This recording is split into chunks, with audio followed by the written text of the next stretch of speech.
Hello guys, এই মুহূর্তে দেখতে পাচ্ছেন রাজশাহী থেকে আমাদেরকে পাঠিয়েছে আমাদের এক ফ্যান ফলোয়ার গোপাল বোক। আর আমরা খাবো এখন।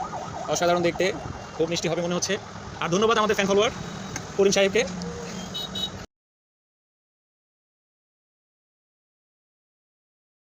কেমন লাগছে ব্রাদার? অনেক মিষ্টি, অনেক জোস হয়েছে। ধন্যবাদ।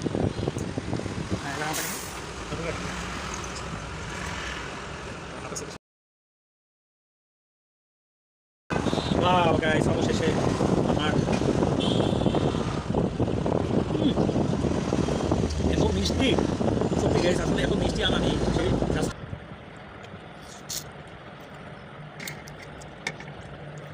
ও ওয়াও। ও কেমন লাগছে আমটি? খুবই টেস্টি, মানে মনে হচ্ছে যে রসালো মধু মধু একটা ভাব আছে, তাই খুবই মজা।